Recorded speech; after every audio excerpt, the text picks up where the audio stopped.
Hi friends, fact number 1. ప్రపంచంలోనే అతిపెద్ద postal network మన దేశానికి సొంతం.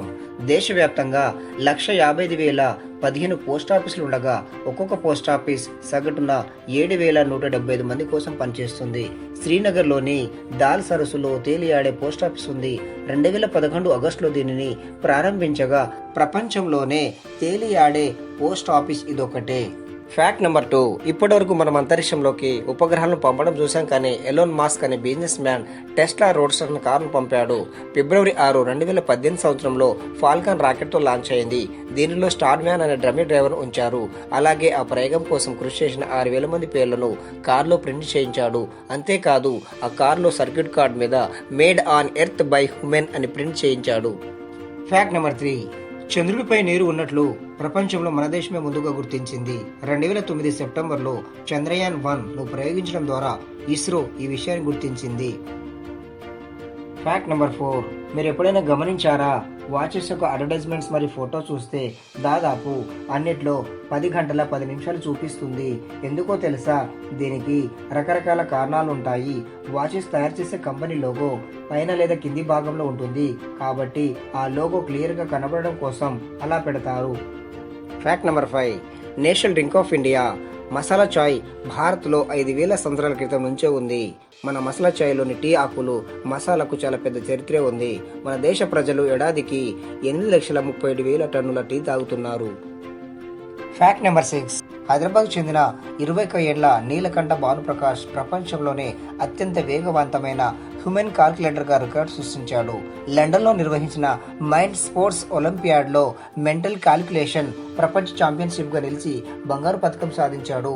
ఈ పోటీల్లో బంగారు పతకం సాధించిన మొదటి భారతీయుడు ఇతడే. Fact number 7.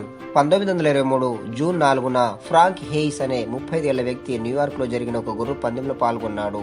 పోటీ కోసం స్వీట్ కిస్ అనే పేరున్న గుర్రాన్ని అతడు ఎంచుకున్నాడు. అంతకు ముందెప్పుడు అతడు రేసులో గెలవలేదు. ఆ రోజు కూడా అతడు గెలుస్తాడని ఎవరూ ఊహించలేదు. రేసు మొదలవక ముందు చాలా హుషారుగా కనిపించిన హెయిస్ రేసు మధ్యలో తీవ్ర గుండె నొప్పి రావడంతో గుర్రం మీదే చనిపోయాడు. కానీ అతడు కింద పడలేదు. దాంతో అతడు చనిపోయినట్లు ఎవరు గుర్తించలేదు. అతడి కాళ్ళు గుర్రపు జీనులోనే ఉండిపోయాయి. దాంతో చనిపోయిన స్థితిలోనే హేయిస్ రేసును పూర్తి చేశాడు, అది కూడా మొదటి స్థానంలో. రేసు ముగిశాక నిర్వాహకులు హేయిస్ ను అభినందించడానికి వెళ్లారు. పులుకు పలుకు లేని శరీరాన్ని చూశాకే అతడి ప్రాణాలు పోయాయన్న విషయం వారికి అర్థమైంది. ఈ దురదృష్టకర ఘటన వెనుక కారణాలు ఏవైనప్పటికీ అతడి గుండెపోటు రావడం వెనుక 2 బలమైన వాదనలు వినిపిస్తాయి. రేసులో ఎలాగైనా గెలవాలన్న ఉద్రేకాన్ని తట్టుకోలేక అతడికి గుండెపోటు వచ్చిందని కొందరు చెబితే, రేసులో పాల్గొనేందుకు అర్హత సాధించడం కోసం అతి తక్కువ సమయంలో 5 కేజీలకు పైగా బరువు తగ్గడాన్ని, దానివల్ల గుండెపై భారం పెరిగి అలా జరిగిందని ఇంకొందరు చెబుతారు. ఏదేమైనా ఆ రేసులో గెలిచిన గుర్రం తర్వాత ఏ రేసులోనూ పాల్గొనలేదు. స్వీట్ కిస్ గుర్రం కాస్త స్వీట్ కిస్ ఆఫ్ డెత్ గా మిగిలిపోయింది. Fact number 8. గుజరాత్లోని అహ్మదాబాద్కు చెందిన అర్వం హోమ్ తల్సానియా వయసు 6 ఏళ్లు.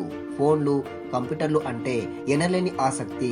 దీంతో సాఫ్ట్వేర్ ఇంజనీర్గా పనిచేసిన తండ్రి అర్వంకు పైథాన్ ప్రోగ్రామింగ్ లాంగ్వేజ్ నేర్పించాడు. అర్వం వెంటనే నేర్చేసుకుని మైక్రోసాఫ్ట్ సర్టిఫికేషన్ పరీక్షలు కూడా పాస్ అయ్యాడు. దీంతో ప్రపంచంలోనే పిన్న వయస్కుడైన ప్రోగ్రామర్గా గిన్నిస్ బుక్లో చోటు సంపాదించాడు. Fact number 9. దక్షిణ ఫిన్లాండ్లోని నోకియా పేరుతో ఒక పట్టణం ఉంది. దాని ఆధారంగానే నోకియా బ్రాండ్కు నామకరణం చేశారు. Fact number 10. మనం ఇష్టంగా తినే పాప్కార్న్ మరియు చాక్లెట్ను క్రీస్తు పూర్వం 10,000 సంవత్సరాల క్రితం ప్రపంచానికి మెక్సికో దేశం పరిచయం చేసింది.